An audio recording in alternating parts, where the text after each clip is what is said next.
Hi అండి. Sweet మీలో ఎంతమందికి తెలుసు? ఇదైతే చాలా చాలా సింపుల్ రెసిపీ అండి. ఫాస్ట్‌గా చేసుకోవచ్చు. ఈ స్వీట్‌ని మేము పనస్తోనలు లేకుంటే కాజాలు అని పిలుస్తాము. ఈ రెసిపీని ఎలా తయారు చేస్తారో ఫాస్ట్‌గా చెప్పేసుకుందాం. ఓకేనా? ఫస్ట్ గోధుమ పిండిలో కొద్దిగా సాల్ట్ తీసుకొని, కొద్దిగా ఆయిల్ వేసుకొని కలుపుకోవాలి. చిన్న చిన్న ఉండల్లా చేసుకొని కాసేపు రెస్ట్ ఇవ్వాలి. ఇప్పుడు ఈ ఉండలను చిన్న చిన్న చపాతీల్లా పల్చగా రౌండ్‌గా కానీ, రెక్టాంగిల్ షేప్‌లో కానీ చేసుకోవచ్చు. ఇప్పుడు ఈ చపాతీలకి ఇలా ఘాట్లు పెట్టేసుకొని ఎడ్జెస్‌లో మాత్రం అస్సలు పెట్టకూడదు. వీటిని చివర్లో పట్టుకొని ఫోల్డ్ చేసుకోవాలి. ఎక్కువగా వచ్చిన ఎడ్జెస్‌ని కట్ చేసుకుంటే నీట్‌గా ఉంటాయి.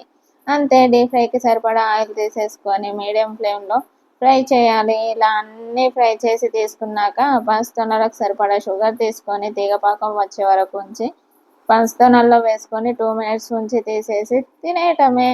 అంతే. హీట్‌గా ఉంది కదా! నేను కాసేపు అయ్యాక తీస్తాను. మీకు కావాలంటే వెంటనే తీసేసి సర్వ్ చేసుకోవచ్చు. అంతే అండి. చాలా చాలా సింపుల్ రెసిపీ. చాలా టేస్టీగా ఉంటుంది. మీరు కూడా ట్రై చేయండి. ఓకేనా?